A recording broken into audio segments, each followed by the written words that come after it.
করার প্ল্যান ছিল না, কিন্তু আমি একটি চিঠি পেয়েছি। এরপর আর নিজেকে থামাতে পারিনি। আপনাদেরকে চিঠিটি পড়ে শোনাচ্ছি। أعوذ بالله من الشيطان الرجيم بسم الله الرحمن الرحيم قل اللهم مالك الملك تؤتي الملك من تشاء وتنزع الملك ممن تشاء وتعز من تشاء وتذل من تشاء بيدك الخير إنك على كل شيء قدير تولج الليل في النهار وتولج النهار في الليل وتخرج الحي من الميت وتخرج الميت من الحي وترزق من تشاء بغير حساب رب اشرح لي صدري ويسر لي أمري واحلل عقدة من لساني يفقهوا قولي الحمد لله والصلاة والسلام على رسول الله وعلى آله وصحبه أجمعين আপনাদেরকে চিঠিটি পড়ে শোনাচ্ছি। আমি আমার ভাইয়ের নাম গোপন রাখব। আমার নাম, আমি তাকে আমার প্রিয় ভাই বলবো। চিঠির পোস্টমার্ক থেকে আপনি বুঝবেন বর্তমানে আমি জেলে বন্দি আছি। জীবনে এমন কিছু ভুল কাজ করেছি যা নিয়ে আমি গর্বিত নই, কিন্তু এই রমজানে আমার মন বলছে আল্লাহ আমাকে পরিবর্তন করে দিবেন আমার জানার চেয়েও বেশি উপায়ে। আপনাদের সবার মতো ইসলাম সম্পর্কে আমার অতটা জ্ঞান নেই। দেখুন, আল্লাহর রহমতে আমি অনেকটা স্বশিক্ষিত অনুসন্ধান এবং অধ্যয়নের মাধ্যমে। আমার অন্তরে ইসলাম আমার ধর্ম এবং মুহাম্মদ সাল্লাল্লাহু আলাইহি সাল্লাম আমার নবী, শেষ নবী হিসেবে। আমি গত বছর থেকে কোরআন এবং হাদিস অধ্যয়ন করার চেষ্টা করছি।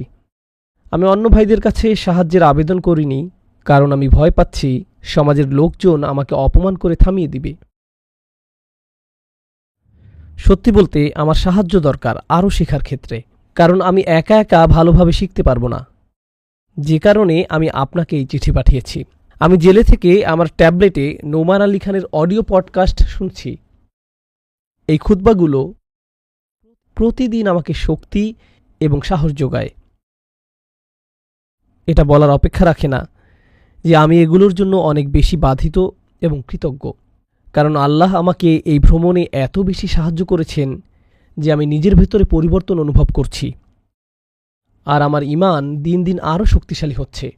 এমনকি এমন দিনগুলোতেও যখন মুসলিম হিসেবে থাকা খুবই কঠিন। যাই হোক, আগামীকাল রমজান। চিঠিটি রমজান শুরু হওয়ার পূর্বে লেখা। আমার কাছে পড়ার উপকরণ খুবই কম এবং ভালোভাবে শেখানোর জন্য তেমন কোনো ভাইও নেই। তাই আমি আমার বোনকে বলেছি গুগলে আপনার ঠিকানা খুঁজতে। যাই হোক ভাই, প্লিজ, আমি কি আপনার কমিউনিটির অংশ হতে পারবো? আপনার কি এমন কোনো কোর্স আছে যা আমাকে আরবি শেখার ক্ষেত্রে এবং আমার ঈমান শক্তিশালী করার ক্ষেত্রে সাহায্য করবে? আমি এমন একটি জেলে বন্দী যেখানে শুধু খ্রিস্টান ধর্মের শিক্ষা প্রদান করা হয়। আপনার খুতবাগুলো ছাড়া আমি কোনো ইসলামী শিক্ষা লাভ করতে পারতাম না। আরেকটি কথা, আপনার পডকাস্টে সর্বশেষ খুতবা অক্টোবর 2017-এর, তো সে কয়েক বছর আগের জিনিস শুনছে। যদি সম্ভব হয় দয়া করে এগুলো আপডেট করবেন। আমি যেমন বলেছি, আমার এখানে শুধু খ্রিস্টান সার্ভিস আছে, আর তারা মুসলিমদের সাহায্য করবে না। আমি একটি নতুন তাওয়ালে সালাত আদায় করছি, নিজের একটি রুমালকে টুপি হিসেবে ব্যবহার করছি। আমার মনে হচ্ছে রমজান পালন করতে হলে আমাকে আমার খাবার জমা করে রাখতে হবে। দৃঢ়তার সাথে বলছি ভাই, কোনো কিছুই আমাকে সিয়াম পালন থেকে বিরত রাখতে পারবে না। তাই আপনি যদি দয়া করে কোর্স এবং পড়ার উপকরণ দিয়ে সাহায্য করতে পারেন এবং একটি টুপি দিয়ে, আমি কৃতজ্ঞতার সাথে তার তারিফ করব। আমার কথাগুলো একজন ভাই হিসেবে লিখছি। ভাই, আপনি যদি আমাকে সাহায্য করেন, প্লিজ আলাদা করে একটি চিঠিও লিখে পাঠাবেন যে আপনি সাহায্য পাঠিয়েছেন, কারণ আমার মনে হয় তারা জিনিসগুলো গ্রহণ করে আমার জিনিসপত্রের সাথে রেখে দিবে আর আমাকে কখনো জানাবে না। থ্যাংক ইউ, আপনার মুসলিম ভাই। এই চিঠিটা আজকে পড়লাম, পড়ার পর নিজের অন্যান্য কাজগুলো বন্ধ করে দিতে বাধ্য হলাম এবং এই আয়াতগুলো নিয়ে চিন্তা করতে বাধ্য হলাম। তো আমি আপনাদের সবার সামনে এই আয়াতগুলো পড়ছি। কুলিল্লাহুম্মা মালিকাল মুলক, বলো হে আল্লাহ, তুমি সমুদয় রাজ্যের মালিক। তো মালিকানা এবং রাজত্ব দুটি ভিন্ন জিনিস। তো আপনি যখন কিছুর মালিক তখন তা ছোট জিনিসের প্রতি নির্দেশ করে, যেমন আমি একটি কলমের মালিক, আমি একটি গাড়ির মালিক, আমি একটি চেয়ারের মালিক, এরকম কিছু ছোট ছোট জিনিস। এটা হলো মালিকানা। কিন্তু রাজত্ব ছোট ছোট জিনিসের জন্য নয়। রাজত্ব হলো কোনো রাজ্যের জন্য, দেশের জন্য, সাম্রাজ্যের জন্য। এটা হলো রাজত্ব। আল্লাহ মালিক শব্দটিকে মুলকের প্রতি ইদাফাত করার মাধ্যমে আমাদের জানাচ্ছেন তিনি একই সাথে মালিক এবং রাজা। আমাদের পার্থক্যটা জানা উচিত। কেন আল্লাহর এই নাম, যেই নামে আমরা তাকে ডাকি, কেন এত শক্তিশালী? মালিক, যখন আমি কোনো কিছুর মালিক, এর নিয়ন্ত্রণ আমার হাতে। আমি যদি আমার গাড়ির মালিক হই, আমি তেল পরিবর্তন করতে পারি, গ্যাস নিতে পারি, এর ভেতরে পরিষ্কার করতে পারি, আমি নিজে নিজের যত্ন নিতে পারবো, কারণ আয়তনের দিক থেকে এটি ছোট। কিন্তু আমি যদি একটি সাম্রাজ্যের সম্রাট হই, আমার পক্ষে এর প্রতিটি রাস্তার দিকে লক্ষ্য রাখা সম্ভব নয়। আমার পক্ষে প্রতিটি সরকারি অফিসে কি হচ্ছে তা দেখা সম্ভব নয়। আমার বিভিন্ন লোক নিয়োগ করা আছে, কারণ আমি রাজা। তাই আমি অন্য মানুষদের নিয়োগ করি বিভিন্ন বিভাগের দেখাশোনা করার জন্য, কারণ আমার পক্ষে তো মাইক্রো ম্যানেজ করা সম্ভব নয়। অতএব মালিক ছোট ছোট জিনিসের যত্ন নিতে পারেন, কিন্তু বড় কোনো জিনিসের পূর্ণ নিয়ন্ত্রণ তার থাকে না, কারণ এটা তার সামর্থ্যের অধিক। তখন তার পক্ষে আর প্রতিটি ক্ষুদ্র ক্ষুদ্র বিষয়ের খবর নেওয়া সম্ভব হয় না। আল্লাহ আজ্জা জাল্লা আমাদের মালিক এবং সকল রাজত্বের মালিকানাও তার। তাই রাজ্য যত বড়ই হোক না কেন, তিনি প্রত্যেকের যত্ন নিচ্ছেন এবং প্রতিটি জিনিসের যত্ন নিচ্ছেন। তিনি মাইক্রো এবং ম্যাক্রো উভয় বিষয়কেই এই আয়াতে এক করে দিলেন। তো আল্লাহ আমাদেরকে বলছেন তিনি শুধু আমাদেরকে মালিকানাই প্রদান করেন না, তিনি রাজত্বও প্রদান করেন। যদি চান তিনি যাকে ইচ্ছা রাজ্য দিতে পারেন। ওয়া তানজিউল মুলকা মিম্মান তাশা, একজন ফকিরকেও আল্লাহ বিশাল রাজ্য প্রদান করতে পারেন। আবার কারো বিশাল রাজত্ব থাকতে পারে, আল্লাহ চাইলে তার থেকে তা কেড়ে নিতে পারেন। তাদের হাতে তখন আর কিছুই থাকবে না। ওয়া তুইজ্জু মান তাশা, যাকে ইচ্ছা তুমি সম্মান দান করো, যাকে ইচ্ছা তুমি কর্তৃত্ব প্রদান করো। ওয়া তুযিল্লু মান তাশা, আর যাকে ইচ্ছা অপমানে পতিত করো। বিয়াদিকাল খৈর, তোমার হাতেই রয়েছে যাবতীয় কল্যাণ। ইন্নাকা আলা কুল্লি শাইইন কদির, নিশ্চয়ই তুমি সর্ববিষয় ক্ষমতাশালী। তুলিজুল লাইলা ফিন নাহার, তুমি রাতকে দিনের ভিতর প্রবেশ করাও। ওয়া তুলিজুন নাহারা ফিল লাইল, এবং দিনকে রাতের ভিতরে প্রবেশ করিয়ে দাও। ওয়া তুখরিজুল হাইয়্যা মিনাল মাইয়িত, আর তুমি জীবিতকে মৃতের ভিতর থেকে বের করে আনো। ওয়া তুখরিজুল মাইয়িতা মিনাল হাই, এবং মৃতকে জীবিতের ভিতর থেকে বের করো। ওয়া তারযুকু মান তাশা, আর তুমি যাকে ইচ্ছা রিজিক প্রদান করো। বিগয়রি হিসাব, হিসাব ছাড়া। কেউ এর জন্য আপনার উপর তদারকি করতে পারে না।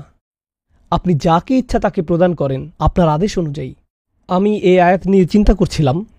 এই অসাধারণ ব্যক্তি তার চিঠি শুরু করলো এই বলে, আমি জীবনে এমন সব কাজ করেছি যা নিয়ে আমি গর্বিত নই। সে আরও লিখল, আমি মুসলিম কমিউনিটির কাউকে লিখতে লজ্জা পাচ্ছিলাম পরিত্যক্ত হওয়ার ভয়ে। তার ভেতরে এক ধরনের লজ্জা কাজ করছে, কারণ সে জেলে বন্দী, একটি অপরাধে দোষী, যার জন্য তাকে জেলে থাকতে হচ্ছে। কোনো মানুষই নিজের জন্য এমন পরিস্থিতি চাইবে না। এমন বোঝা নিয়ে হাঁটাচলা করা এবং চিন্তা করা অপমানকর। কেমন ধরনের মানসিক যন্ত্রণা তৈরি করবে যদি কেউ জেনে যায় সে জেল থেকে বের হওয়ার পরেও এই ভয় থেকে যাবে, বা আমি অমুক আমাকে পরিত্যাগ করবে, বা আমি অমুক অপরাধ করেছি। অপমানের এক বিশাল বোঝা সে বহন করে চলছে। অপমানের এমন এক বিশাল বোঝা সে বহন করে চলছে এখনও লিখতে গিয়ে যে অন্যরা আমাকে পরিত্যাগ করবে। আমরা মানুষের দ্বারা অপমানিত হই। আল্লাহ এই মানুষের জন্য কি করলেন? সে এমন এক জেলে বন্দী যেখানে শুধু খ্রিস্টানরা দাওয়াতি কাজ করে। আমি এমনকি বাইয়েনার ফ্রি অডিও পেজ এখন আপডেট করিনি, সর্বশেষ 2017-তে করা হয়েছিল। আর সে এই অডিও লেকচারগুলো শুনছে কারণ তার কাছে শুধু এগুলোর অ্যাক্সেস আছে। আল্লাহ তার জন্য কি করলেন? তিনি ফেরেশতা পাঠিয়ে সে ব্যক্তির অন্তর খুলে দিলেন। ফলে সে 1 বছর ধরে ইসলাম অধ্যয়ন করছে। কত মানুষ মুক্ত, তাদের টাকা আছে, সুস্থতা আছে, স্বাধীনতা আছে, আর তারা জীবনে একটিবারের জন্যেও বইটি খুলে দেখল না, দেখি আমার রব কি বলেছেন, দেখি আমার রসুল কি বলেছেন সাল্লাল্লাহু আলাইহি ওয়াসাল্লাম। অন্তত শুনে দেখি কতজন মানুষ এটা করে। সে মানুষগুলো চিন্তা করে তাদের বড় বড় ডিগ্রি আছে, বাড়ি আছে, গাড়ি আছে, আর তারা আল্লাহর কথা একেবারেই ভুলে গেছে। মানুষ আল্লাহর কথা পুরোপুরি ভুলে যেতে পারে, আর অন্যদিকে এই মানুষটার এসবের কিছুই নেই। আমরা চিন্তা করি, দেখো ওই মানুষটা সমাজের সম্মানীয়, তার চাকরিটা দেখেছ, সে কত টাকার মালিক, জানো কি দামি জামাকাপড় সে পরে, তার গাড়িটাও অনেক দামি। এই জিনিসগুলোকে আমরা প্রেস্টিজের সাথে যুক্ত করি। আল্লাহর নিকট এগুলোর সাথে প্রেস্টিজের কোনোই সম্পর্ক নেই। আর এই লোকটি জেলে থেকে নিজের ব্যাপারে লজ্জা অনুভব করছেন, এমনকি অন্য কোনো মুসলিমের সাথে যোগাযোগ করতেও লজ্জা পাচ্ছেন। এই লোকটি আল্লাহর নিকট ওই সব মানুষদের চেয়ে অনেক বেশি মর্যাদাবান। আকাশ থেকে ফেরেশতারা এসে তার অন্তরে এই ধারণা গেঁথে দিল যে তোমার উচিত আল্লাহ এবং তার রাসূলকে খোঁজা সাল্লাল্লাহু আলাইহি ওয়াসাল্লাম। আল্লাহ বলছেন তিনি যাকে ইচ্ছা রাজ্য দান করেন। আপনাদের কি মনে হয় এই ধরনের মানুষেরা কিয়ামতের দিনেও বন্দী থাকবে? কি মনে হয় আপনাদের এই ধরনের মানুষেরা কিয়ামতের দিনেও অপমানিত হবে, লজ্জিত হবে? কিয়ামতের দিন এরাই হবে সেলিব্রিটি। আল্লাহ তাকে ক্ষমা করে দিন। আমি তার সাথে যোগাযোগ করব এবং হয়তো দেখা করার চেষ্টা করব ইনশাআল্লাহ। আমাদেরকে সম্মানিত হওয়ার মানে কি, এটাকে আবার সংজ্ঞায়িত করতে হবে। নিজেকে মূল্যবান মনে করার অর্থ কি? আমাকে আমার নিজের জন্য, আপনাকে আপনার নিজের জন্য। কারণ আমাদের চারপাশের মানুষেরা, আমাদের চারপাশের দুনিয়া, যেমন যদি 1 মাসের জন্য বাড়ি ছেড়ে কোথাও যান, বাড়িতে তখন কি পরিমাণ ধুলাবালি জমা হয়। তো এই দুনিয়া প্রতিনিয়ত ধুলাবালি সংগ্রহ করছে। বাস্তবতা সম্পর্কে আমাদের আধ্যাত্মিক উপলব্ধিও প্রতিনিয়ত ধুলাবালি সংগ্রহ করছে। এই ধরনের আয়াতগুলো আমাদের তখন স্মরণ করিয়ে দেয় সম্মান কোথা থেকে আসে, রাজত্ব কোথা থেকে আসে, কে দিন রাতের পরিবর্তন ঘটায়। আল্লাহ এখানে শুধু রাত দিন নিয়ে কথা বলছেন না, তিনি এমন সময়ের কথা বলছেন যখন আপনি আলোতে থাকেন, আপনার ভালো জীবন থাকবে, শক্তি থাকবে, পুষ্টি থাকবে। আবার এমন সময় আসবে যখন আপনাকে তমস্যাচ্ছন্ন পরীক্ষা অতিক্রম করতে হবে। এরপর তিনি আবার আপনাকে আলোতে ফিরিয়ে আনবেন, আবার অন্ধকারে, আপনি আবার অন্ধকারে পতিত হবেন, তিনি আবার আপনাকে আলোতে ফিরিয়ে আনবেন। আল্লাহ তার দাসদের জন্য এমনটি করেন। তিনি দেখতে চান তারা কি করে। লিয়াবলুয়াকুম আইয়ুকুম আহসানু আমালা, যাতে তোমাদেরকে পরীক্ষা করেন কে তোমাদের মধ্যে কর্মে শ্রেষ্ঠ। সুতরাং প্রথমত আল্লাহর কাছে সত্যিকারের সেলিব্রিটি তারা হবে না, যাদেরকে আমরা সেলিব্রিটি মনে করি। আমার মতো মানুষেরা হবে না, যাদের অনেক ফলোয়ার আছে বা যাদের ভিডিওর লক্ষ লক্ষ ভিউ হয়, সবার পরিচিত বা খ্যাতনামা ব্যক্তিরা হবে না। আল্লাহর নিকট সত্যিকারের কিছু সেলিব্রিটি হবে। ফেরেশতারা যাদেরকে নিয়ে উৎসবে মেতে উঠবেন, এমন মানুষেরা যাদের নামও কেউ কোনোদিন শোনেনি। আল্লাহর কাছে তাদের মূল্য অন্য সবার চেয়ে বেশি হবে। আমাদের দৃষ্টিভঙ্গির পরিবর্তন করতে হবে। আমি আল্লাহর নিকট মূল্যবান হতে চাই।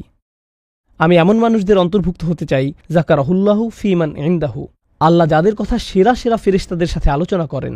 ভাবতে পারেন এই মানুষটি জেলখানায় বসে বসে একাকিত্ব অনুভব করছে, আর সর্বোচ্চ আকাশে ফেরেশতাদের জামায়াতে আল্লাহ তার এই সব বান্দাদের নিয়ে গর্ব প্রকাশ করছেন। দেখো আমার বান্দা কি করছে, দেখো কিভাবে সে আরও শেখার জন্য চেষ্টা করছে। চিন্তা করে দেখুন, এরকম একটা চিঠি লেখার জন্য কতটুকু মনোবল থাকা দরকার। একটা তোয়ালেতে নামাজ পড়তে পেরে সে কতই না কৃতজ্ঞ। শুধু চিন্তা করে দেখুন আল্লাহ আমাদের কত কিছু দিয়েছেন, তবু আমাদের সার্বক্ষণিক মনোযোগ শুধু কি কি নেই তার উপরে। আর এমন পরিস্থিতিতে থেকে এই মানুষটি ভাবছে, আমি যদি আমার দিন সম্পর্কে আরেকটু শিখতে পারি, আপনি কি আমাকে কিছু পাঠাতে পারেন যেন আমি আরও শিখতে পারি? আমরা এখানে চিন্তা করছি ইফতারের জন্য কি কি খাবো, আর এই মানুষটি ভাবছে না, আমার খাবার জমা করতে হবে, আমি রোজা ছাড়ব না। কারণ তাদেরকে জেলখানায় নির্দিষ্ট সময় খাবার সরবরাহ করা হয়, তাকে তো আর ইফতারের সময় খাবার দেওয়া হবে না। সে তার রমজান এবং ধর্মীয় উন্নতির বিষয়ে বেশি উদ্বিগ্ন, আল্লাহর সাথে তার সম্পর্ক নিয়ে। এই মানুষগুলোই আমাকে অনুপ্রাণিত করে। আপনি যখন এমন মানুষের সম্পর্কে জানবেন বা এমন মানুষের সাক্ষাৎ লাভ করেন, এগুলো আল্লাহর নিদর্শন। আপনি তখন আল্লাহর নিদর্শনের কথা ভাবতে থাকেন। আপনার চারদিকে সর্বত্র আল্লাহর নিদর্শন রয়েছে, আমার চারপাশে আল্লাহর নিদর্শন রয়েছে। আমরা যেন এগুলো দেখেও না দেখার ভান না করি, সেগুলোর প্রতিও আমাদের অন্তর খুলে দিতে হবে। আপনি তখন আপনার চারপাশের অভিজ্ঞতাগুলোতে আল্লাহর বাণীর বাস্তব রূপ প্রত্যক্ষ করবেন। আমি সত্যি সত্যি দোয়া করি এমনটা যেন সবার ক্ষেত্রে ঘটে। আপনারা যেন আল্লাহর বাণীর সাথে যুক্ত হওয়ার আনন্দ খুঁজে পান। আমি দোয়া করি আমরা যখন এমন স্মরণিকার সম্মুখীন হব তখন এটা যেন আমাদের উপর প্রভাব ফেলে। বস্তুত এটা যেন আমাদের সম্পর্কে, আমাদের উপলব্ধিতে পরিবর্তন আনে, আল্লাহর দিকে প্রত্যাবর্তন করার পদ্ধতিতে যেন পরিবর্তন আনে, যেন আমরা আল্লাহর প্রতি কৃতজ্ঞ হয়ে উঠি। এই সংক্ষিপ্ত রিমাইন্ডার দেওয়ার মাধ্যমে আমি ইনশাআল্লাহ সমাপ্তি টানছি। আমার কথাগুলো যদি অসংলগ্ন মনে হয়ে থাকে ক্ষমা চাচ্ছি। এখন অনেক রাত। আপনারা যারা যুক্তরাষ্ট্র বা কানাডায় থাকেন তাদের জন্য এখন অনেক রাত, কিন্তু ভাবলাম বেশ কিছুদিন ধরে আমি তো ইংরেজিতে কোনো আলোচনা করিনি, তাই আর নিজেকে ধরে রাখতে পারিনি। বারাকাল্লাহু লি আলাকুম। আসসালামু আলাইকুম ওয়া রাহমাতুল্লাহি ওয়া বারাকাতুহু।